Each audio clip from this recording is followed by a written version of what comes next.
Greetings, welcome back everybody. This is Into the Nexus, the podcast all about Heroes of the Storm, and do we have some Heroes of the Storm to talk about this week? I'm Garrett, here as always with Kyle. How you doing, dude?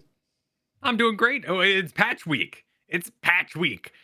What, 8 weeks? Patch week, gotta get down on patch week. That was just a happy surprise, you know. I was just kind of gelling in the patch, as it were, enjoying myself, enjoying NGS. Looking forward to the upcoming CCL season. That's gonna be starting in about a month and a week here. Lots of people trying to get on teams right now. Tons of tryouts going on. Tons of custom games. So hey, cool time for a patch. Look at us doing our thing. Yeah, it's interesting. I was surprised. I wasn't expecting it. And it appears to have fixed some bugs, and we got a lot of exciting stuff to talk about. But before we get into it, because it's going to be a long show today, let's get very important thanks out of the way at the top of the show and thank our patrons that are supporting us over on patreon.com/ITN. That is what keeps this ship sailing. If you want to support us, we don't, to be honest, Here's the Storm, kind of a niche game. We're not attracting sponsors. So we depend on the lovely folks at the side that our terrible business strategy is a good call and go over to patreon.com/ITN and pay for something that they don't have to pay for.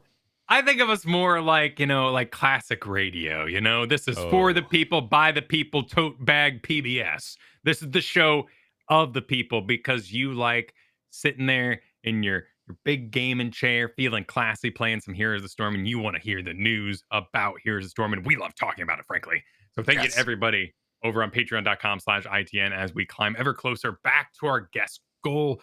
Very excited to re-achieve that in time for the CCL season. Yes, so if you like what we do here on Into the Nexus, whether you want to give us $1, $5, 6.5 out of $10, or become a producer, check out patreon.com/ITN. Also, you can honestly set your own level. Those are just like suggestions, really, at the end of the day. You want to do like $1.25 because that, for whatever reason, works for you. It works for us. Yeah. And this week we want the old cup of coffee. What's a cup of coffee now? I don't know. I legitimately do not know.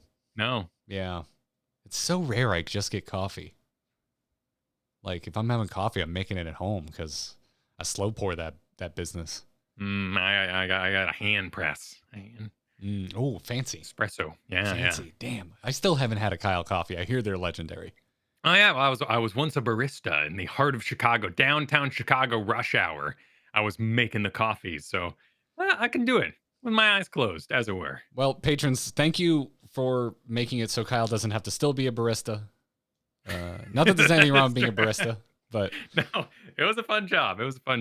Thank you for making it so I don't have to make barely above minimum wage as a graphic designer at a sign shop. That's what I was doing before flipping over to content creation full time. So thank you for the support, and thank you to our patrons Kyle and our patron Khalid for upping their pledges this week. You don't have to, but you did, and for that we thank you. So thank you for the support, everybody. Check out patreon.com/ITN. Come join our Discord. Come join us for our monthly game nights, our patron bonanzas, as we like to call them, which we're doing tonight. So actually tonight, if you are listening to this live or catching it immediately after it goes up, head on over to twitch.tv/Kyle Fergusson at 8 o'clock Eastern. 5, 6, 7, 8. Yeah, I counted on my fingers. You got it. Nailed it. Yeah, come watch us play games with our lovely patrons. It's always a good time. Even when we lose, we're usually laughing and memeing. Oh, side note, I got permission to use the Gilly Shark bingo, so we can do a bingo tonight. Yes! We'll do a little bingo action. Yes! That's awesome. Yeah, awesome. We'll run a bingo. When Garrett plays a guard, Garrett tilts, and Garrett gets a drink. Should be on that bingo card. I like it. All right, cool. Let's get into it because there's a lot of news this week. This week's Heroes of the Storm news. We're on, boys! Ha-ha! Let's liven up this place! Point me to the stage. Stay a while and listen. I love that sound. Definitely stay a while and listen because we got a lot to talk about. Oh, just look at me. I meant to also have the patch notes up. So let's do this, biz. So we've got patch notes. We're going to talk about everything And it wasn't mentioned in the bug fix, but the 137 megabyte game update that honestly at this point feels like a friend, I kind of miss it, is gone now. How dare you? What? Get it out of here. Oh, No man, friend of come mine. on. As I tweeted last week, can you name a more classic pair than the Heroes of the Storm launcher and 137 megabytes? All right. As a player, I didn't really mind it because when I go into Heroes, I'm going to be here for at least half an hour, if not way longer than that. Not that big of a deal. But as a content creator who sometimes takes replay files every week and puts them in the game so I can do interviews and stuff like that, just any sort of delay and just getting formatted and then closing up was, it was a bit much. So I'm very, very happy. Oh, well, I'm happy for you. Also, apparently version mismatch is fixed, or at least, like, again, it wasn't mentioned, but a lot of people are reporting they are not running into this issue anymore. Right. More importantly, a lot of people are not reporting that they're still running into it. Exactly. So it may exist. Maybe. But I feel like if it was still around, that it would be a pretty major point of discussion on the subreddit. I think so. I think it'd be top. Let's see what's top right now on the Reddit. Probably not that. Probably some meme. Devouring Maw works on unstoppable targets. Okay. Oh, there you go. That's good to know. Hey, Kyle, I'm going to play Zagara tonight for no reason whatsoever. None at all. Heroes devs, if you could maybe wait to turn off Zagara until after our patron games tonight, because last time you turned off Zagara in the middle of patron games, I was very sad. Oh, yeah, that's right. That did happen. You remember that? We were in the game one. We played, I was on Zagara and we owned, and then we got back out, and I thought my game was bugged. Because I was like, oh, guys, I need to restart. I can't select Zagara. But they had turned her off in the middle of our games. It's a bummer. Why you coming from my Zag like that? Why are you coming from my Zag like that? Honestly, keep it. Let's let Maw hit the unstoppable. It's not like you can follow it up with attacks until the Maw is over. I think I don't know if that's a bug. I feel like that's how it's always worked, but maybe I'm wrong. Because there are things that take unstoppables into sort of bizarre stasis eye. Maybe. Yes, not a bug. And Deathwing avoiding it is not a bug either. So. Oh, well, there you go. Looks like we're good. All good. There we go. Never mind. That's what they're talking about today. Ignore everything we just talked about. I'm very glad the bugs are fixed. Makes me happy. And I mean, what we were even talking about it. Like we were talking about that there was concern. It was in our chat last week. We were talking to Jazzaline and concerns about like, oh, if it gets really bad, it's going to impact the esports that are going on right now. And I'm glad it didn't get to that point. Like it didn't escalate. It just got fixed. Exactly. And naturally, many, outside of graphical bugs, there's rarely ever mention of like performance bugs in the patch notes, which I guess really isn't the patch notes' business to inform us of. But I also think like as a business, you just don't want to advertise that was a thing should people have not experienced it. I mean, Hearthstone has really, really detailed bug fixes, and they mention that kind of stuff all the time. So could be done. Just, not. Which is fine. Over here in Hotsland, we're kind of used to hidden patch notes. Well, let's dive right in to this big. Don't you mean let's burrow right in? Yeah. Good point. Yeah. Yeah. We're talking about a Nubarak being first up. I feel the need to reference our old mood meter today because these patch notes are just making me feel all kinds of things. Who was this from? This was from Mockery, right? Mockery shared it with me. Mockery and Cavalier Guest, though it is not their creation. It is a classic sort of team building exercise, so everyone can express their level of pleasantness compared to their level of energy that they're feeling. So high energy, high pleasantness would be ecstatic or exhilarated, and low unpleasantness and low energy would be despairing.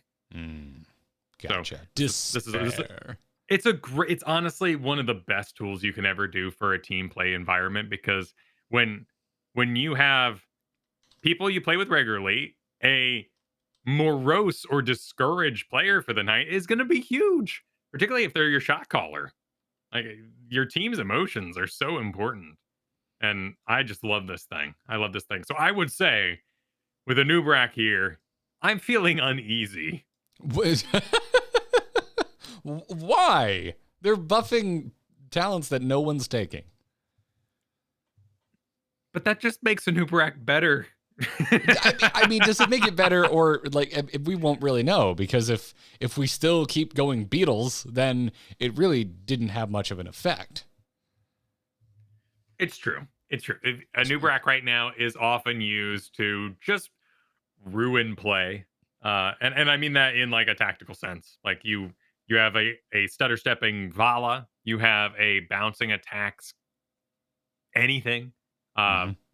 Missiles of any kind, Beetles are going to absorb those. And a Nubrak, I feel like, is one of the top tanks in the game because that toolkit is so valuable in so many situations. So making him also valuable in his old role as the anti-spell tank is a little scary.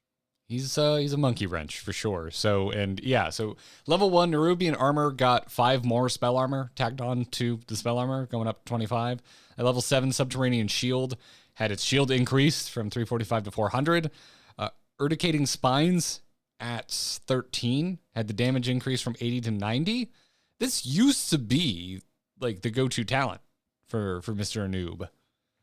Right. Back when he was the premier anti-spell, particularly into things like Lunara. Because you can get those resets. Yeah, but now it is the second most picked talent at 13 with only a 19% popularity and a 48% win rate if we look at hot slugs. So if you look at a Nubarak, it's really the case for basically everything they touched here. Actually, I think it is the case for everything they touched here, that it's just all talents that aren't seeing a ton of play. They are seeing some play. He's not the most egregious example of no talent diversity we've ever seen. So maybe that's a point back in your uneasy corner there, Kyle. He's a force. He's a force. I was surprised to see Subterranean Shield so low in the pick rate, because from what I've gathered from the top end and interviewing players, this is where a Nubrak actually wakes up, because you can disengage with those missiles still chasing you through your burrow, and that flame strike still under your feet as you load underground. Like, Subterranean Shield is such a huge part of survivability on Nubrak. But those leeching scarabs, they're good in the leagues, if you will. Yeah. Acid Drenched Mandibles also got a buff. There's another, like, even worse than Urticating Spines. The thing's picked 10% of the time, according to Hot's logs. Yeah, that's not a great talent. Yeah, no one taking that. And then Cryptweave at 20 had a damage over time increase from 50 to 60. And that's another one where it's like, that's a 10% pick rate right there on Cryptweave. If you're curious about the acid drip mandibles sort of equation, it's interesting because back in the Haunted Mines days, to kind of give you a time period, a Nubrak would do acid drip mandibles, and it was super duper damaging because he's got so many stuns on his kit. The problem arose as time went on that anytime you're auto attacking as a Nubrak is time you could instead be body blocking and doing something with your positioning that would be more valuable as a tank. So in general, auto attacking on Nubrak, not really happening. It's not really your concern. If you never auto attacked on a Nubrak, I would say you're training wheels incorrectly. Fair. But I mean, in general, again, it's like there is some diversity. You're talking about Subterranean Shield and being surprised, but it's still, over 20% popularity we've definitely seen worse. It's just that Leeching Scarabs is the big runaway thing that everyone takes and also has the highest win rate. But then Chitinous Plating and Subterranean Shield is kind of split. They're both sitting at a 21% and change pick rate. I'm really curious about Cryptweave, which is a 10% pick rate talent at level 20 that they gave a 10 damage over time buff to. Oftentimes, things that deal damage just need more damage and they're great. It's still competing with Rewind, but hey, anything could happen if the damage goes high enough. Yeah, the Cryptweave is the interesting one because it's like after you exit, they take, now 60 damage over 4 seconds, but that damage is increased by 100% for each second they were inside. So there's multiplication happening here. So that 10 damage addition can actually become it can snowball because of that potential 100% increase on every second they were inside the cocoon. So it's worth I think taking a look at, playing around with, seeing how it goes. And obviously, as chat room's pointing out, if Chokeall becomes really meta, I think Cryptweave stock is going to go through the roof. Yeah, and that is an excellent example, because doing rewind into Cho'Gall and stunning him more and locking him down means Gull's still firing. So that's really the best example you can give. Yeah. Well, moving right along, let's get to Johanna. Everybody's favorite Johanna. According to the devs, Johanna is dealing too much damage. So they're straight up reverting some of her recent buffs. Zealous Glare, damage is down. Roar, the maximum punish damage bonus is down. Blessed Hammer, the basic ability cooldown reduction was reduced, which is always fun to say. And then at level 20, we had some fixing, some messing around with Heaven's Fury. The maximum targets hit per barrage was increased, the cooldown reduction per bolt was reduced, and the damage was reduced. Right. So the climb to level 20 Johanna, the climb got harder, and the level 20 throughput is not as good. I still see Johanna every game banned. Rhaegar, however, we'll get to, is not banned. I think Rhaegar might be done. But Johanna's still very stable in the win rate. And I think she'll just now be the kitchen sink with a little less damage. Yeah, I could see a world where Nubarak becomes a little more homogenous because of the buffs helping flex builds. But again, I just feel like you still just want them for the Beatles. But we'll see.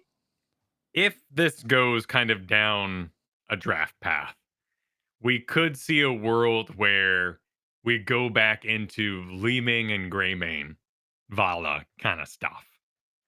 Because Johanna's poke damage goes down, meaning the dives don't have pre-wounded targets to go in on, and then Johanna has to wait all the way to 10 to get a CC that's strong enough to stop those Greymanes and Leemings and Valas. And then she's not as powerful in the late game. It could open up a world of hyper-aggressive assassins. I wouldn't hate that. It'd be different. It'd be fun. It would be different, yeah. As long as we don't go full circle all the way back around to like double support. Could happen. If hyper aggressive carries, there's something there. There's a spectrum. Oh, and I'll go ahead and while I'm kind of talking about it, I'll drop my plug for this week's Heroes Hearth interview video. I interviewed Panda Colada on Li Ming, one of the best Li Mings there is, and they had a really cool tip that Wave of Force is just perfectly big enough that you launch your arcane orb out and then drop the Wave of Force directly on top of them. So it pushes them sideways, the perfect amount that the orb gets to grow to that perfect amount, where the side tags them instead of the front. Wait, if it's right on top of them though, how do you know which side they're gonna bonk to? You have to go slightly off, right? Well, the orb expands both directions. So as long as they go left or right, you're good. So it needs to be one of the two. Oh, so you fire it directly at them and then okay, never mind. I thought you were like biasing. I thought you were trick shotting it, like orb off to the side and then push them into it. No, the orb straight at them and then Wave of Force right on them, maybe slightly to the left or the right. And that'll push them the perfect distance that they have gone far enough that the orb travels that much further and touches them on the side. I love Li Ming. I want to try this tonight. Yeah, it kind of opens the field too. Like if there's anyone chilling in front of where the orb would be, or like might be trying to body block that thing, they're also pushed out of the way. I'm into it. Is the idea. I'm into it. Cool thing. Let's do it. Also, let's move along. Let's get into Bruiser Town and talk about a bruiser that has been the bane of my existence, but a lot of other people are confused. Artanis. This is a funny nerfed. one. What'd you say? On Twitter, there was a lot of CCL players being like, "Why are you coming after that one player? Why you got to put down one player in the whole of CCL?" It's like, It's not for you. You have not been playing quick match. It is for the mortals. Yes, Artanis is a force. It is for people like me who are forever plat. Because Artanis is a right bastard right now. I've noticed it. I've noticed him all over the place. What I didn't notice, I look at hot slogs every day, man. And I guess I just glaze over. I just go into a state when I'm scrolling down. And I didn't notice Artanis has been in the top 10 for a while. As of right now, you go over there and look. He's right there at number 6.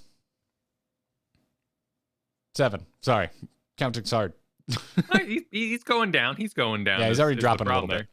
He was number 1 until this happened. Yeah, he's he got up there. So his health's down. I'm not gonna read like the numbers for you, but I will tell you it was a little bit above a 1% decrease on his total health. And obviously, as always, this is always going to go. This is why we never talk about health regeneration.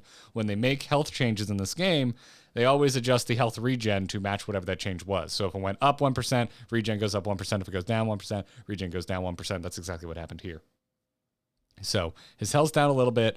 And then this is the bigger one, is the shield overload. His trait, the shield went down. It's an over 5% decrease on his shield. And that is significant. It might not sound it, but it is. That's the bait factor. That's where we were all really getting in trouble. So I prefer the shield nerf to a health nerf. Yes, I agree as well. Because you don't get yourself in trouble with Artanis because of his health. You get yourself in trouble because of his shield. It just looks so juicy. So, and then they also mess with Shield Surge, which is at the moment the second most picked talent. When I go and look at Hot Slogs, it has a 38% popularity and right there in the middle, 50% win rate. But the shield bonus was increased.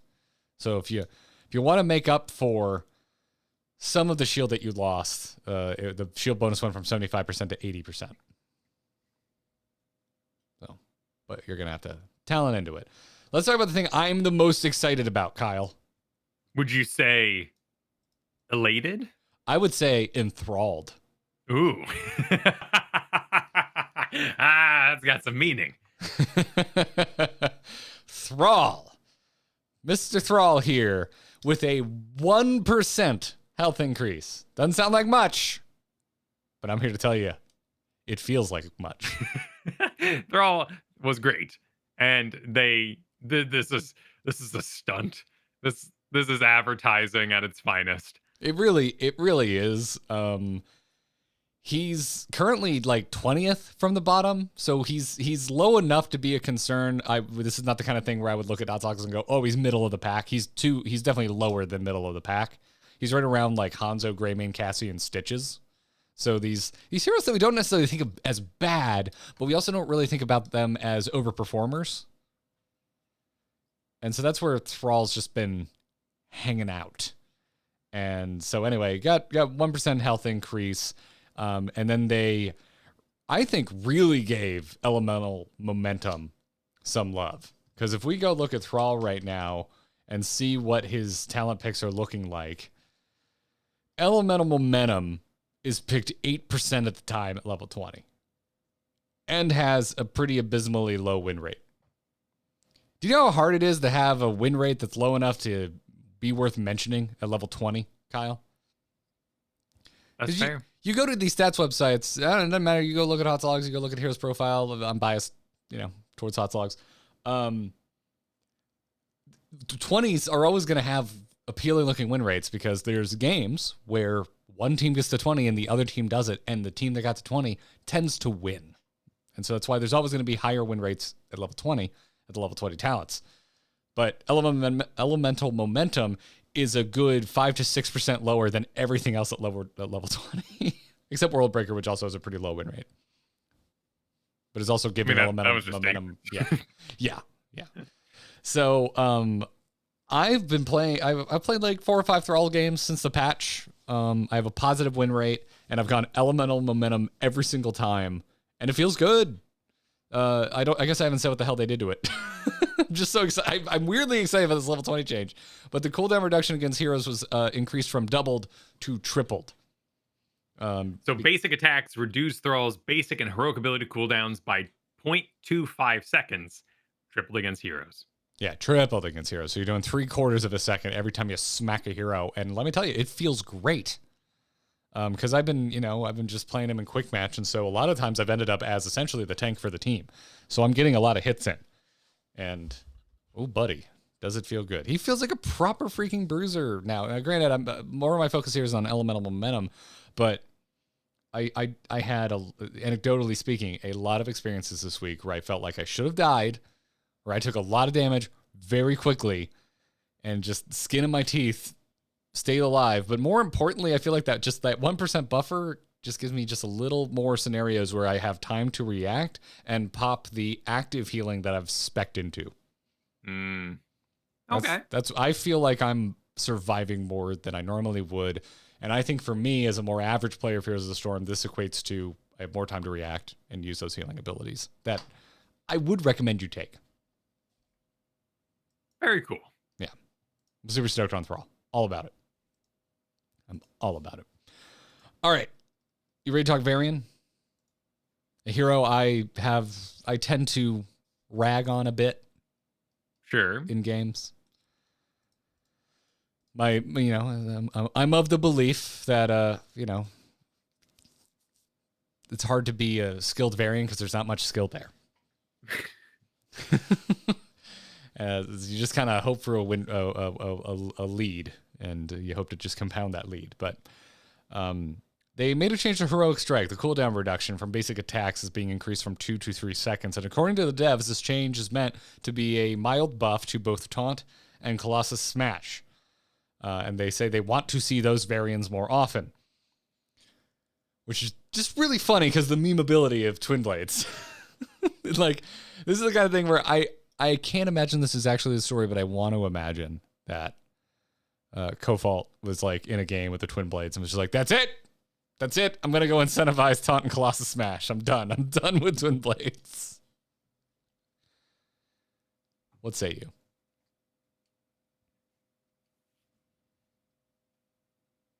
I have to look into this. Twin Blades. Basic attack reduces Heroic Strike's cooldown by 9 seconds and increases Variant's movement speed by 30% for 2 seconds. Passive increase attack speed by 100. Passive basic attack damage reduced by 25%. Reduces Heroic Strike's cooldown by 9 seconds. So Taunt overrides this buff, which is why this is a buff only to Taunt and Colossal Smash, if I'm reading that correctly. That's my understanding, yes. Okay, that's a cute way to do it. That's a cute little dodge around. I'm into it. Lion's Maw damage per stack increased. I would have to check with my fellow math nerds to see how that shakes up. Because Lion's Maw has, for a very long time, just not done the math right. And I don't think this pushes it into the pickable territory. That's an interesting one, yeah. I'd like to hear from the tryhards, but again, the mere mortals of the world, this is relatively well picked. It is not the most picked talent, but it is picked 33% of the time, and it does have a healthy win rate. So right, the damage and in those going sort of up scenarios. on this, yeah, damage going up on this should be a good thing. Well, and for like quick match too. Your Lion's Maw pick is often, as I enjoy Varian well enough, you go, there's no way I'm hanging out in that pile. So I'm going to go Lion's Maw and hope I can survive and be a contributing force. I'll be a less effective Medivh. Yeah, very much so. But the math doesn't line up when you draft properly and actually have a good Varian matchup. Colossal Smash, so they went through and increased the damage from 160 to 185, and armor reduction increased from 20 to 25. I think that's spicy. Yeah. The Colossal Smash enthusiasts are saying they are a one-man gank bush, quote unquote Twitter. Listen, if you are a Varian that checks the box of winning with Varian, which again, I don't believe is skill based, I believe is having a level lead base. If you've got that level lead, I think you're right. This hits like a truck. Yeah. If you're behind, it's not as bad as it was, which is still a net win. So, I might become what I hate, Kyle. I might get a Varian game in tonight if someone will allow it. It's fun. It's fun to smash. It's fun to smash, Kyle. Really? It's fun to smash. I'm trying to. It takes a lot of practice. I'll tell you, Kyle. Right now, I feel concerned. Is curious one of these? Because I feel curious. I am. Colossal Smash takes a lot of practice, and those that have welt its power before can certainly pull off. I feel like I scream on in, and then nothing happens. Well, next time that happens, look at your level, and then look at the enemy's level. Probably tells you a story. And I'm going to tell you a story, Kyle. I'm going to tell you a grumpy story. Don't tell that story. Yeah, I'm going to tell you a grumpy story because it's time to talk about Alexstrasza. Let's see. I'm going to your chart here. We'll have it in the show notes, by the way, in case anyone's wondering what the hell we're talking about for the chat room. I guess I should show this chart. It's a grid where the right side is high energy, low energy, and the bottom is low pleasantness and high pleasantness, and then you choose your descriptors from there to try and describe your mood. So it's a mood grid, as you will. So, Kyle, when I look at these Alexstrasza changes, I would say I'm definitely firmly in the low pleasantness category and probably high energy category. So I think I'm in low pleasant. I'm feeling low pleasant and high energy. So I would say I look at these and I feel restless, annoyed, peeved, and angry. Okay, that's calm enough. I'm borderline repulsed. Yeah, I would expect you to go with fuming or livid, so we haven't reached that level. I mean, I don't know. I played a game with you on Alexstrasza today, and I feel like I would have rather had a solo heal Abathur as my healer. I'm troubled. I think Alexstrasza is troubled, Kyle. A fundamentally troubled hero. Yeah. Now, granted, in our example play that you were Thrall for and I was Alexstrasza, we did fight an enemy Kael'thas, which was just hell on wheels. Yes, it was. But it doesn't have to be the worst case scenario. There are plenty of other heroes that can really abuse knowing exactly where the slowest heal on God's green earth is going to land. Well, it is green and on Earth. Yes. So Keeper's green earth? Let's talk about what happened here. Developer comments said Alexstrasza usually lingers amongst the lowest win rate healers for our healers.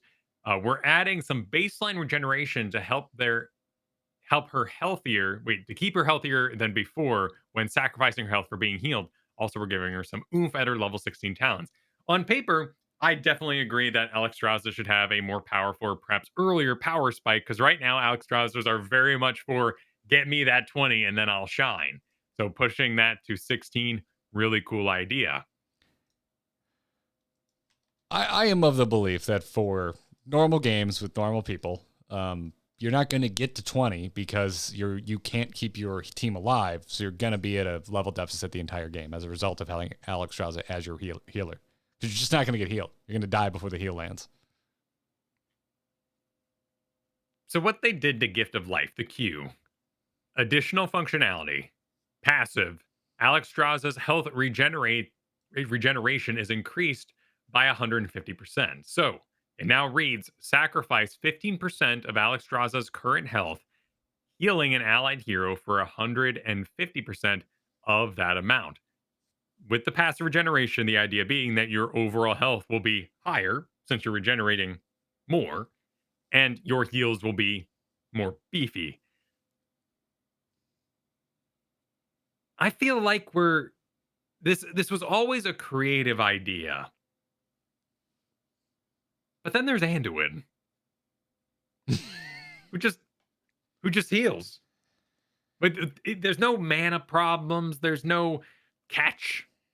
It's just a heal. And I'm wondering, are we counteracting what made her unique by virtue of its uniqueness? In which case, let's just get rid of the 15% health. It's like it doesn't cost any mana. Be done. Just firmly plant the flag. And Alexstrasza was never about healing through her W. That's a like post fight, get everybody back up, and the fight heal is all on the queue. I mean, you make a point there. There's the idea being that, or you bring up a point, I should say. The idea is that you sacrifice your health and then you put back out the green pasture and you all run into it, and Alexstrasza regenerates that health that she lost doing her heal. I'm just thinking, why are we even sacrificing our health in the first place? I think it's okay that we're healing based on our total health amount. That's unique enough. Alexstrasza doesn't need to be losing health in order to put out a heal. And if we're counteracting that idea, I feel like we're just propping up the broken ship. I'm definitely with you on the feels like we're propping up a broken ship. I don't know. I don't know if it's a throughput issue or what, but I just feel like I'm just always dead. Always dead. Oh man, Kyle, you want to get additionally mad? Okay. You want to get it like here. Do you think Gift of Life is a longer cooldown or Anduin's flash heal? Which one has the longer cooldown? I'd say Gift of Life. You are correct. It has a 7-second cooldown, whereas flash heal is only 5 seconds. Yeah, and you can reduce that with talents too. Yes. Now, granted, you have to like plant your feet for 3/4 of a second, but who cares? This is like when you mess up mashed potatoes. And I agree, because I read this and I went, how? How do you come to this? But you want the mashed potatoes to be good. So you got your big old bowl of potatoes and you add too much salt. So now you need to add more potatoes. But now it's not mashing. So you add more milk and then you add more butter. But then the butter wasn't salted, so you add more salt. Like we're propping up the mashed potatoes, and they should have just been good in the first place. All right, fair. So I am very curious about this. Memes aside, enjoying our frustration on our table here, maybe even our jittery or stressed expressions. I'm really curious if Alexstrasza can find her place. And in a early draft sort of support meta we've had for a long while, it is dangerous to leave a healer for last pick when there are other options like Zagara we've talked about a lot recently, and Zeratools and Tracers and really, really impactful things you could do in the last pick that can completely change a game. Alexstrasza rarely can be one of those because of how many caveats there are in that equation, but it's a very interesting idea. I think the level 16 talent, Draconic Discipline, had a really cool upgrade. Additional functionality increases Dragon Queen's basic attack healing by 50%. That's what you want it to do when you go with that level 20 build where you're going to be dragging all the time. That is the meat and potatoes. Now you have the meat for your potatoes. And these other augments at level 16 are fun. The shield duration going up by 3 seconds. The Gift of Life granting armor, increasing to 30 armor when she's above 75%. Those could compound. Alexstrasza is really, really, really fun to play. And it's really, really awesome being a big dragon.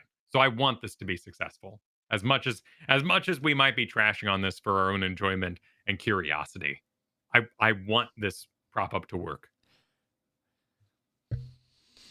It's not for my enjoyment. I would like this. I would like to be excited about this,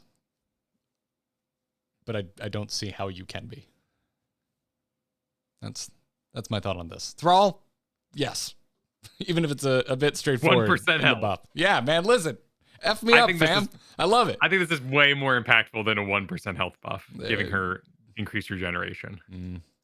Because it compounds with her other abilities based on how much life she has. I mean, I think it's impactful, but we're literally, like you said, we're literally starting with the worst healer in the game, essentially.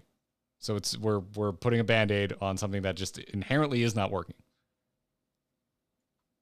So. Is she the worst healer? Yeah, yes. Anna is below her. Well, yeah, that doesn't count. Anna doesn't count? Well, because if you're good with Anna, if you don't suck as Anna, you could be amazing in Alexstrasza and still lose games. Ana is skill based. That's like saying, oh, Genji's real low. No one is here going, oh, Genji's a shit hero. Like, good Anas are great. If we enter that Li Ming meta, we'll have an outbreak of Ana. It's gonna be crazy. It'll be gross. Be so gross. All right, let's talk Rhaegar. I'll pour one out for Rhaegar, Kyle. Yeah. This is it feels brutal in comparison to the high highs we were recently experiencing. Yeah. Again, he's been so high in the win rates, even post the first round of nerfs, that like something needed to happen. And again, it's like, it feels like this is very much targeting players at home more than it is targeting the high end players. But I mean, he was sitting like comfortably above 60% win rate after his initial rework. And then the first, have we had 2 rounds of nerfs? We've had 2 rounds of nerfs on him since, right? Correct. And he's settled in to like 57% win rate. So even when we're on the show, and especially when we're talking CCL, Rhaegar is really not a big part of the conversation. He has never stopped being a part of the conversation in our games at home. And so, to me, this seemed inevitable. I know we talked about, like, I would have preferred seeing a bit of a healer palooza, and then like looking at everybody and being like, all right, maybe you come up here, you come up there, and like make all healers feel as impactful as Rhaegar feels. But this is certainly a simpler process to just rein in Rhaegar. And I would like to hear about like the larger picture too from them, is if I would assume they kind of look at the field and go, no, we kind of prefer where healers are in the grand spectrum, so we want to get Rhaegar back down a bit, as opposed to bring everybody up, because this appears to be what's going on here. So anyway, Rhaegar's health is down almost 2% reduction on his health, just shy of it. Major cooldown increase on Purge. Cooldown used to be 45 seconds, now up to a full minute on Purge. So that's going to be way fewer purges over the course of a game. And then, I want Rhaegar's trait to be, he has ugly math. Ugly math? All of this math is way too pretty for Rhaegar. Cooldown increased by 15 seconds. Whole numbers. Colossal Totem. Bonus totem health reduced from 50% to 25%. Big pretty 25 numbers. No, like it's too pretty of a nerf. Is ultimately my problem. When they're pretty Kyle, when have we ever seen them increase the cooldown by a point, by a decimal? But that's what I want here. Like when a while ago we had a buff to Dahaka's attack speed that meant he received one more auto attack in the cycle of his rotation. And that was really cool to do. There were buffs like this back in the StarCraft days where a slight change to Zergling attack speed could cause one more attack in a 3-second window, which is what they normally had. Like I want pretty stuff like that. And I feel like that's what we need for Rhaegar here. Because right now, this is huge. Yeah, his win rate isn't like terrible. We're still currently sitting at 57%. Well, patch has only been out for 2 days, so yeah, so he's on his way down. I barely glance at win rate trajectory in the first week, because you just need more games to roll in to really get an idea. But yeah, I think in the talents is like really where things like took a beating. Colossal Totem had the bonus totem health reduced by 50%. It went from 50 to 25% bonus. Like, yeah, that to me seems a bit harsh, but I don't know. It's dead. The totem's dead. Like the players had already learned to target it, and this was dead totem in all the games I played on Rhaegar. And that is fair. Like this is the world we all want to live in for a little bit. We just need a break. But I would love to see this be a 33% increase, a 35 point. Like I really want to get in the nitty gritty and see exactly how many Raynor, how many Vala auto attacks, and if we can take this talent and push it one more further. Like it takes 2 people to target this to get rid of it in the time that it takes for a Earth Grass Totem business to happen, or for a Wellspring to splash out. Earth Living Enchant had the healing reduced by 20%. Went from 200 down to 160. A ground totem was a smaller one. The attack speed reduction was reduced by around 16%. Purification, the purge's cooldown reduction was increased. This is the only thing amounting to a buff, but again, we're on the back of a baseline purge nerf having 15 seconds added to its cooldown. And then a massive really damage good reduction nerfs, on by the the way. Earth Grasp, as you mentioned. Sorry, what were you saying? All these are really good nerfs. I agree with so many of these nerfs. I think they're fabulous. I think Rhaegar reigns supreme for a very long time. Colossal Totem is really the place I'm looking where I say, man, I just want to see some really pretty math. Hey, learn Anduin. Well, yeah. I mean, if you don't know Anduin yet, you should probably learn Anduin if you like healing. Here's my complete at-home NGS. What am I? I'm not even heroic division. What am I? I'm some division anyway. Aren't you Storm? No, I certainly am not Storm division. Hang on, let me see what division I am, so I can accurately portray my opinion here. Hang on, website's loading. I am in Nexus division. All right, here is my Nexus division opinion.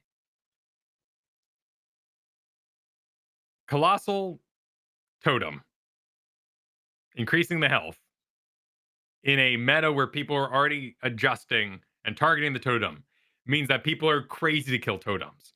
So you can't go healing totem at 4 anymore because you drop something from Rhaegar and everyone goes, that's dead. I hate that thing. So Earth Living Enchantment is going to cause all the Rhaegars to go, oh, it's bad now, which it isn't horrible. And Rhaegar definitely feels good with the throughput. So it's not going to be the worst thing on the planet, but it's still going to be a feels bad moment. So all the Rhaegars are going to look at Electric Charge and go, is this what I want? And we're going to go through a time of Lightning Shield Rhaegar, which ultimately won't be extremely good. Rhaegar's going to go in a gap year and find himself. Yeah, he's totally traveling. He's going to go traveling and posting Instagram pictures of all his Lightning Shield kills. And we all know they're staged. Hey, can we get a freaking Lily buff now, please? Please? I just want to play more Lily. I think Lily's fine. I love fine. Landon auto attacks. They're so fun. Well, actually, let's talk about Lily when we get to Cassia. There might be a world for that. Okay. All right. Well, let's talk about Whitemane in the meantime. Got to play a game with you on Whitemane this week, and I also got a couple Whitemanes in my quick match, which like never happens. And I got to say, I am feeling high energy and high pleasantness. I'm feeling festive when it comes to Whitemane. That's a good one. I'm feeling festive. So they said that similar to Alex, Whitemane has often struggled to compete with other healers. However, unlike Alex Strauss, I think they made meaningful changes. Jeez. It's tough for me to really deduce the meaningfulness of these because I am a Whitemane casual. I play it because it has a really cool witch skin, and I think riding around on my broom looks real good. So very, very rarely do I pick up my Whitemane. However, we happen to be in a game versus the Butcher when you and I were playing together. And Whitemane bringing a cleanse, as well as a massive mega cleanse at level 20 to counter those big Lamb for the Slaughters. That would be the Scarlet Crusade, the augment to Scarlet Aegis, where you now give everyone unstoppable for 2 seconds. Felt huge and really cool. The Desperate Plea, getting its mana cost reduced, really matches with kind of what we were talking about with Whitemane a little bit, like getting rid of those punishments for not playing her all the time. The Zeal armor reduction decreasing from 25 to 15 means this isn't such a terrifying button to press when you're not perfect. This is all nice. Yeah, it's leaving more room for error, kind of like what I was talking about with my Thrall. Is like I hadn't played him in so long, and I was like, oh, I know I like taking the self-healing stuff, and I went and looked, and it's like, oh yeah, this is what Thralls are still doing, but I need a little more time to react to big amounts of damage, and adding a little more health gives you that buffer, and it feels the same way with what's going on here with Zeal, like you said. So it's just all looking good. Yeah, the cleanse no longer gives a stack of desperation. The range has been increased on it. There's now a level 16 augment. Let me just the eye in it. Let me. Are these all buffs? So this is a power spike like Alex Straza guy, yeah. Reapplies zeal, resets its duration on radiance. Chain damage from the Inquisition is 100% rather than 70. That's And harsh huge. discipline. Yeah. Reduces Inquisition's cooldown by 2 seconds. Yeah, so we have just a nice little power spike for level 16 white main. And again, that And level 20 was so good. and I don't want to move past shared punishment because that's the number one pick talent at 16 and the highest win rate. It's what people who know how to play white main are picking, and they're winning with it. And it just straight up got better. And stacks with subjugation at 13. Yeah. So this is the thing that does the shrink ray effect. Yeah. I'm really excited about this. I'm a little concerned as well because playing against white main can be difficult, especially against really good seasoned white mains that know their hero. But if we want to shake up in the healer market, which I think a lot of us did, I think this is it. And I think it's a really exciting one, and it's not one I saw coming. I didn't think we were gonna shine up white main and kind of serve her up, be like, hey, meta, you want this? Like, this is cool as hell. Oh, interesting. The chat is bringing up here that Kofalt removed their Heroes of the Storm title on their LinkedIn. Wait, what? So they're now a Blizzard Entertainment game designer. So these might be this might be some fresh patch notes, some mystery patch notes. I'm not here sure anyone is hero specific anymore. That is true. That is true. Oh, but you're saying is, oh wait, Barson's following that up with saying it says an associate game designer unannounced project. So that would mean he's no longer working on heroes. Yeah, no longer as part of the Classics team or whatever they call it nowadays. Not Classics team, but yeah, just general. Yeah, even though it's still the Classics team. Interesting. Wow. Okay. Yeah, he went quietly into the night. All right. So we got some new personal philosophies perhaps floating around here. Who's the New Balance designer? All right, we're back on this game. Well, we're never gonna find out. I've been too much of a dick lately. Oh. That's not on the chart here. You've been anxious. Anxious. I don't know. I've been impatient. Is that on the chart? I don't know. a lot of my saltiness comes from the fact that they don't talk to us anymore. And so when we go through 2 months of quietness and then I see this Alex Straza chain, I just go, oh, come on. Like, let us know where your head's at.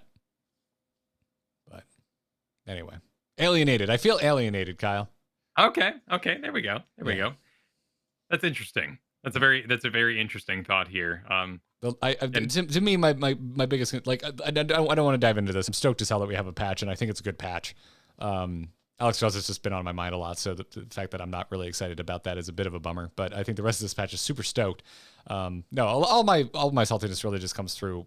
I think the lack of communication is a massive, massive bummer in terms of Heroes of the Storm.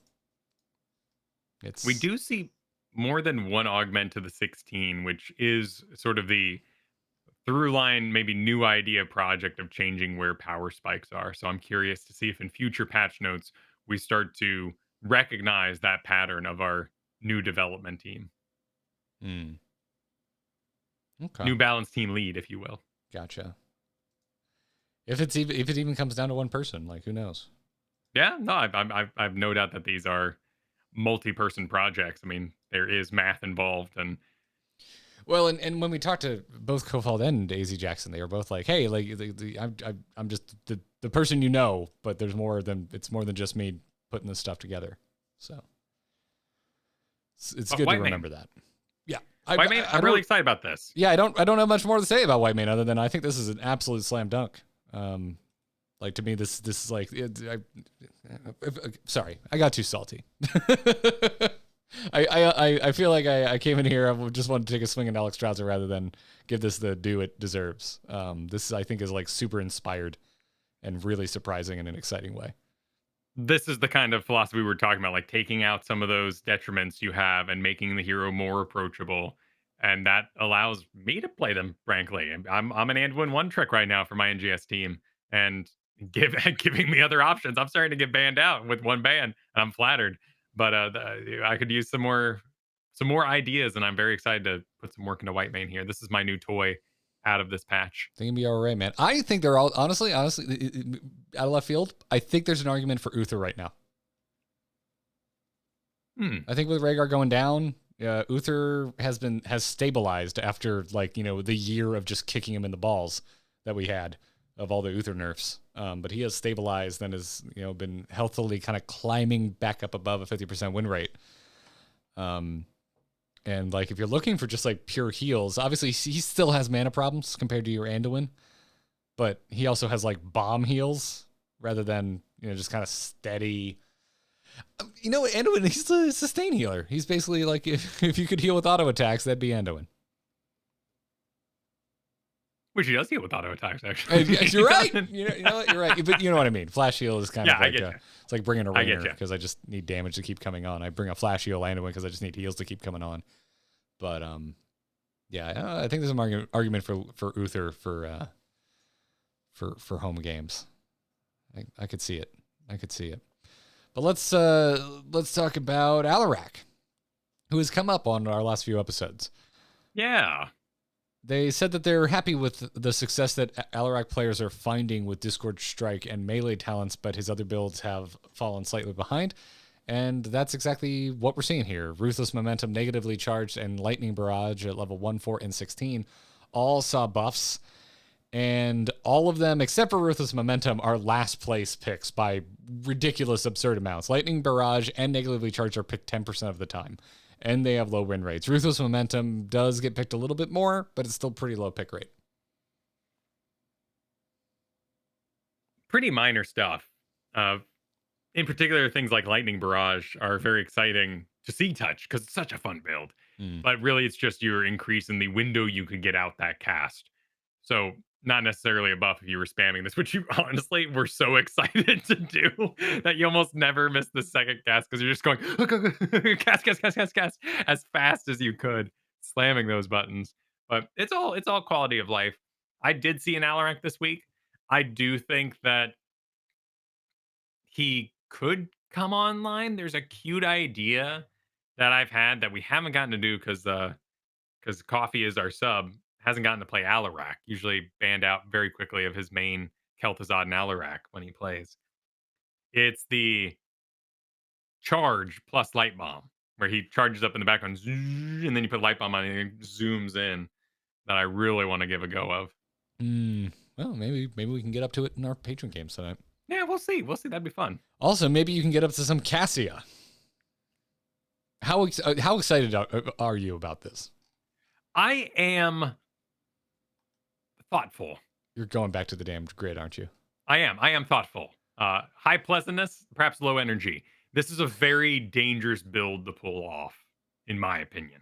In a Storm League environment, so if you are running double support or just an absurd amount of CC in front of you, the auto attack build that they have really enhanced here with Charge Strike buff, Ring of the Leech is a decent buff. It really just needs some pick rate, so any love to this talent is really solid. Its competitors are just awesome. And Seraphim's Hymn, which is the augment for your... Let me actually get the text for this one. This is the augment for your Blind talent. So basic attacks against your primary enemy hero grant 10 mana and reduce the cooldown of Blinding Light by 1.5 seconds. So now up to 2 seconds. Pass increase the damage, bonus from Blinding Light. So there's this whole auto attack build that's coming along, leading to the level 16 power spike, maybe that project again, of blinds now allowing you to do your giant killer. So previously, basic attacks against enemy heroes dealt bonus damage equal to 1% of the max health, increased to 3% if they're stunned, rooted, slowed, or now blinded, which is an awesome augment, which is why I brought up Lily earlier. Hey, the blind team lives on with Johanna having less damage. Maybe Cassia can really take advantage of that double stack blind talent that Johanna might avoid now that the damage has been decreased. It's just really, really dangerous in a Storm League sense for you to say, I am Cassia, who must always stutter, step, and move to maintain my armor. I promise I will stand and deliver.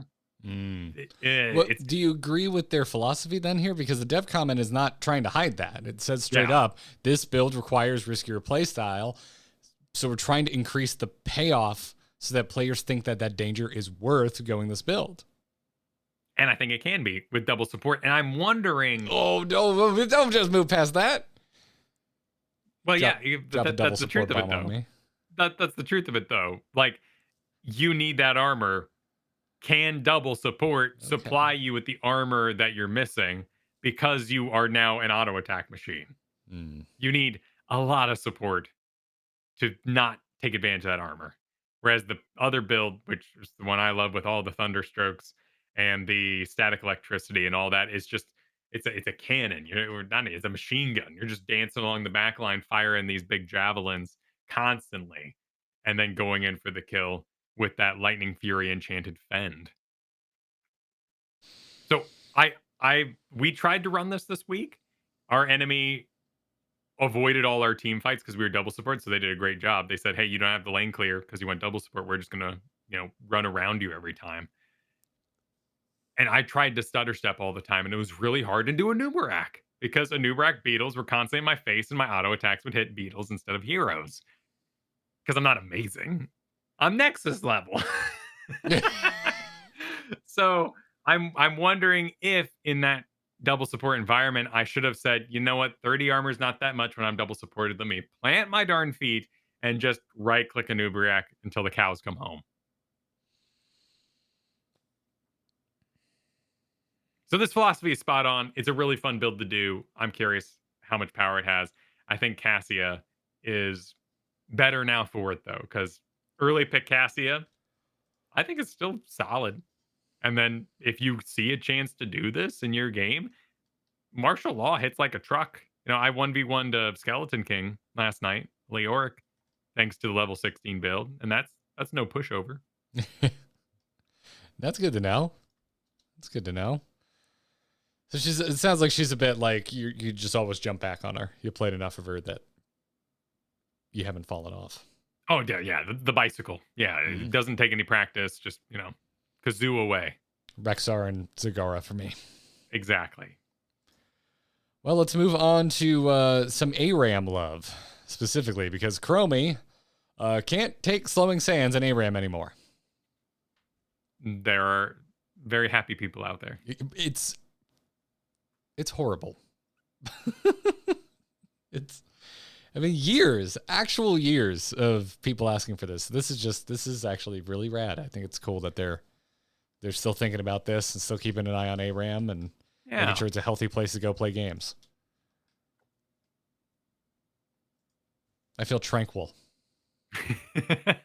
And we hear a lot from the dev team across all Blizzard that ARAM is a popular lunch favorite. It's a game they jump into and then get back to work. It's a popular mode. It's fun to play, man. They made a believer out of me. I never played ARAM. I was super against it, but I like it now. All right, Gul'dan. It's a lot going on here, but it's mostly, actually, it's all lesser pick talent buffing. But according to the devs, they said that Gul'dan's prominence is primarily tied to the strength of his Drain Life build. They don't view that build as out of bounds, but they are bringing Fell Flame and Corruption up to par in their minds. And that's exactly what they're doing here. So level 4, 7, 13, 16, Fell Flame talents, Corruption talents are getting a lot of love. And some of these are, pretty sizable. Improved life tap, got a good amount of mana restoration added back onto it. Bound by Shadow has, I think, that one's more minor, but I think it makes it a more attractive cooldown reduction. Big health bonus increase on Dark Bargain. 13-16 again. Being focused up here across the board. Yeah. Giving that pop. And maybe it'll give it that popularity. I think these are all really solid. I personally struggle to think of a world where you wouldn't want that 1v1 potential of Drain Life. Or the self-preservation that Drain Life build gives you on Battlefield Eternity, Sky Temple, Gul'dan can go solo a Sky Temple, which is nice. You brought a lane clear guy who's also going to be able to take a thing. That's kind of rare. Otherwise, you got a Greymane up there who's huffing and puffing. He can make his way through it, but he's going to be pretty dangerous if anyone walks around the corner. So there's one thing I did want to bring up. Ruinous Affliction is the one talent that sticks out like a sore thumb here because it is actually the most picked talent at 16. It has a 43% popularity. However, it's pretty close. It's pretty contentious with Darkness Within, which sees a pretty similar pick rate. It is lower, but it's very close.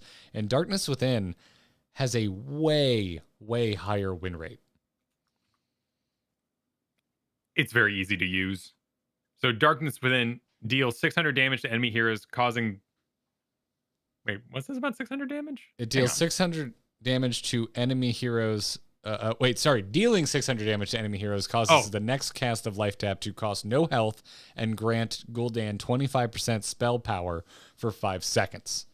Perfect. Okay, so when you do the Drain Life build in a quick match scenario, this is extremely easy to do. This is why it has such a high popularity / win rate. Is you're going to augment this to your next Drain Life and burn them down. But in the tournament play scene, the gamble of winning is so great that Ruinous Affliction is the pick, because if you hit it, you're going to 100-0 somebody, and that's the goal.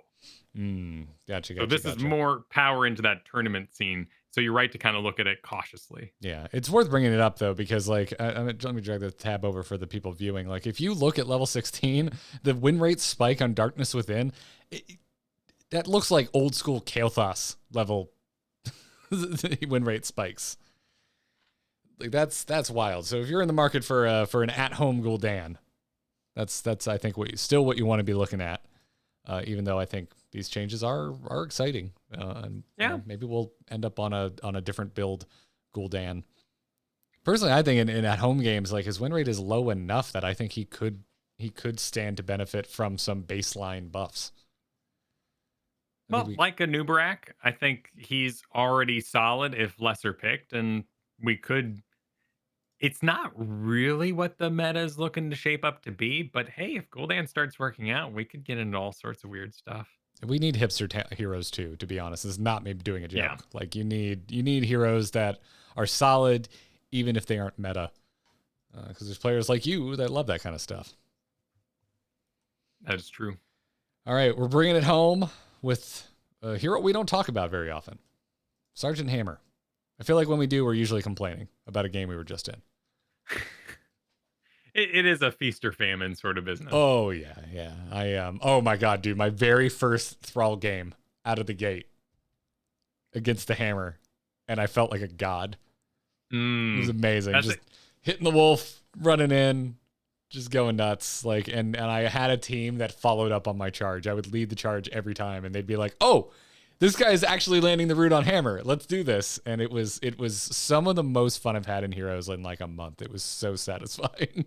Oh, I personally love just smiting tracers with Thrall. That's my favorite. Oh, that's a good one. I forget how much I love Thrall, man. I know you. I just saw you sneezed. Good mute thing, but I'm gonna say bless you because I was raised to be a polite boy. You're accusing them of making a very minor tweak to Thrall to just be a bit of a billboard. Like, hey, don't forget about him. Play Thrall, everybody. Play Thrall today. And if you know what, I don't know if you're right or wrong, but it's certainly effective. It's like Geico ads. You're like, it's always been the same thing you've said. Nothing's changed for how many years now? You keep advertising. You're gonna get me to go off on a tangent about it. Just means that their marketing is really strong, which I think it is. Geico has very good marketing. They are also currently my insurance, and I think a little high, and I need to go shopping. Anyways, Sergeant Hammer. They said that according to them, Hammer has decent talent parity. Or we always refer to as talent diversity. So they're increasing the power of some keystone talents to further separate the different builds' identities. This is rare. It is rare we hear from the devs that things are a little too even. Let's see if we can really kind of push the boundaries here. And I gotta say, Hammer's this weird hero that I kind of like, but I never play. But it's enjoyable. But when I crack open a patch note and I see hover siege mode, move speed increase from 40 to 50%, I go, okay, you have my attention. Well, there's changes like that all across here. More damage on advanced artillery, more bonus damage on ambush, more cooldown reduction on maelstrom rounds. Oh, wait, cooldown. Or sorry, cooldown was just simply reduced on maelstrom rounds. Still long, but I mean, it was real long before. It was 100 seconds before. Now it's 80. And then ultra capacitors got buffed at 20, and that's just the most popular 20. That's what most hammers take, and it got a pretty significant buff. The attack speed per stack was increased from 5 to 10%. That's straight up doubled. And then also got a maximum attack speed increase from 40 to 60, which is that's a big change. That's such a fun talent too, just because your attack speed goes up every time you attack in siege mode. So it fulfills that fantasy. That's spicy, man. That's straight up spicy. No, we need to put spicy on this grid. We need to make our own grid. Our own mood grid. There is no vibing on this grid. It's true. Yeah, highly likely. I think that's because it was developed by psychologists or something like that. So yeah. High pleasantness, high energy, all the way in the top right where it says ecstatic. I want to replace that with rad. Yeah. Just saying. Anyways, this is another really exciting one. I think Hammer's like nestled into like 49% win rate. I think she's going to go up. I think she's going to break 50 on hot slogs with this patch. There's just, like it doesn't matter. So many talents were messed with. Something. It's so many things got buffed. She's going to, I think, see an increase in wins. I'd like to see them lay into this mine fantasy they've created, because there's some pretty fun ones, like the shrapnel mines, like those tactical mine deployments. Like mines are just really enjoyable. But perhaps this Maelstrom rounds with the paragraph of text, popularity lowest of them all. Auto attack spawn a mine of some kind. I would like a level 1 talent that augments mines, just for the sheer fun of it. I'd be into it. Because otherwise, I'm waiting to level 7 for my first big mine talent. I just don't really get excited about mines, period. So I think I'm with you for like a different reason. I just need to be I need more incentivization to get excited about mines. The only reason I'm picking hammer is I just want to tank. I just want to shoot things. Yeah. Like everything else is just like to me, I'm like, yeah, it's fine that it's there. My mines are there to make sure something from the bush doesn't gank me. And other than that, it's just I just want to deliver these auto attacks. That's what I'm here to do. So to me, it's like really violent bird watching. I believe that's called hunting, Kyle. Yes, but I think in hunting you have to worry about like smells, so maybe you don't have snacks. So that's why I avoided that analogy. I'm not sure you need to worry about smells against birds. If anyone's a hunter, write in, let me know. That's true. I think it's more of a deer thing. People absolutely hunt birds. I had an uncle growing up who hunted quail. Well, you set up. You got your little tree fort. You got your snacks. Got your camera. You chill it, and that's what I like about mines. Like I love the siege tank fantasy, but there's this nice sort of setup moment. It's what Chromie doesn't really do for me personally, because when you fire a sandblast, you get a ghost, and I'm like, ooh, oh, I'm home. Like the setup, oh, I'm all comfy, and then you fire another one, the sandblast moves. Like, but I just set you up exactly where I wanted you. Stop moving. Chromie is like when you order a really expensive meal, likely fish, and you're hungry 3 hours later. That's why when I have a fancy dinner, Kyle, I just make sure I'm asleep 3 hours later. Exactly. That's the best way to do it, right? Because then that's just so disappointing. The dollar per hour sort of mentality you enter when you had a really nice meal and then you're hungry later. Here's your mistake. Here's your real mistake, Kyle. You order steak, you don't order fish. We were talking about in the stream how I like reading Steam reviews, and some of the Steam reviews I follow talk about dollar per hour, and I think that's a great way to think of video games too. Oh boy, yeah. I just want experiences at this point. Sometimes that works out. Like Resident Evil: The Village was what, like 16 hours maybe, and that's all I needed it to be. Yeah, sometimes that's what I want. I want to, add an experience to the wall and move on. Unfortunately, sometimes you really enjoy those experiences and they're kind of expensive, like when I did a track day last year. I've been like pining to go do it again, but it was not cheap. So, yeah. And you'll just end up buying another Resident Evil game, so it tracks. It tracks. I will. They've been great. Day one too. I think this last one had like a bug with like the flies, reduced frame rate, but that was it. Like just their engine is so solid there. It's a good one, yeah. And so are these Hammer changes. I want to play Hammer. They made me want to play Hammer. They made me want to play Thrall. They made me want to play White Mane. Listen, I know I had some harsh words for the Alex Strauza changes, and my mind has not changed.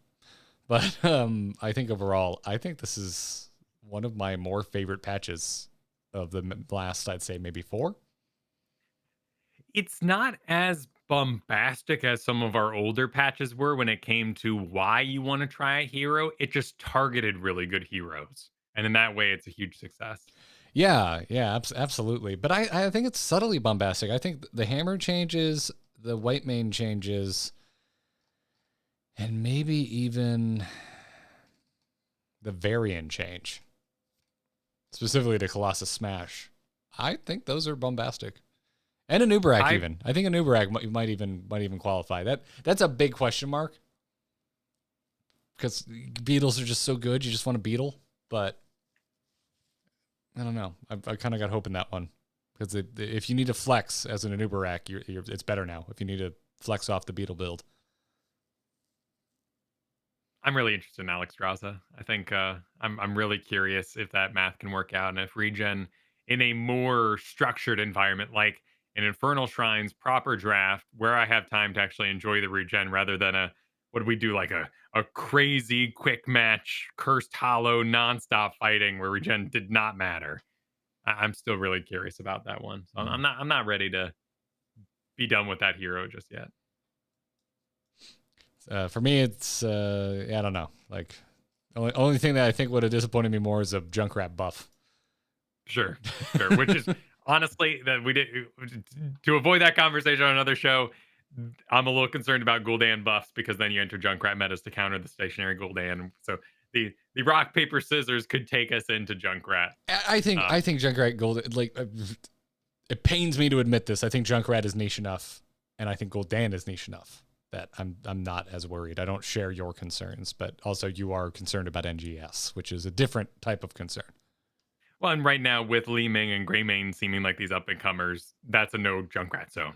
He can't. He'll get Wave of Force every time he does a tire. He'll get displaced every time he tries to jump on his mine to get away, and Greymane can re-engage on him. So no problems there. Well, likely Junkrat free for a bit. Yeah. Well, that's awesome. Overall, I really like this patch. It's an exciting week for Heroes of the Storm. Keep them coming. Good job, team. Maybe get in the Reddit. Talk to us a little bit more if you could. Yeah, let's know what's going on. Let's introduce yourself. How you doing? What's up? We got mystery. Who's the mystery? We're curious again. I will fully accept if you just want to get on there and be like, that dude needs to shut the hell up about Alex Strauza. He doesn't know what he's talking about. That is acceptable. Anyways, it's just rad. Let us know your thoughts, everybody. We're going to be probably taking quite a few emails next week. So write in itncast@gmail.com. If you're supporting us on Patreon, you can skip the inbox entirely and just write us in the Discord. We have a channel dedicated to questions that we do pull from for the show itself. And speaking of which, as we wrap up here, check out patreon.com/ITN if you want to support our making of Into the Nexus. Literally help us pay the bills. This is what we do for a living. We make content, and we really appreciate the support, everybody. Big thanks to our producers, by the way. Sean B., Mike R., Justin St. Pierre, thank you so much for your support. Limited spaces left for producers, so if you want to become one, really help us pay some bills, check out patreon.com/ITN. Other than that, we're live Thursdays at 3 p.m. Eastern right here on twitch.tv/AMoveTV. The Twitter for the show is @ITNcast. We'll tweet at you when we're going live. And other than that, Kyle, where can folks find you? You can find me over at kylefergusson.com for everything I do. But a lot of what I do right now is, of course, this fine show, the videos over at youtube.com/heroeshearth, and grinding gear on youtube.com youtube.com/AMoveTV, the Grinding Gear Final Fantasy 14 and MMO show where we talk about Final Fantasy 14 And MMOs. and MMOs. We had a WoW video that did very well this month. I'm very proud of that. Yeah, I had some thoughts I wanted to get off my chest.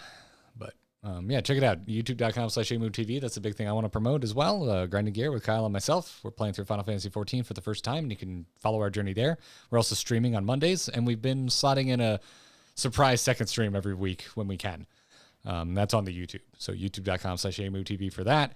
And also check out the Angry Chicken next week because we've got, check out Angry Chicken for the next couple of weeks. We got an expansion coming and other exciting things to announce soon on the Angry Chicken. Go check that out. That's going to wrap it up for this episode of Into the Nexus. Until next time, good luck, have fun, enjoy your weekend, everybody. Take care.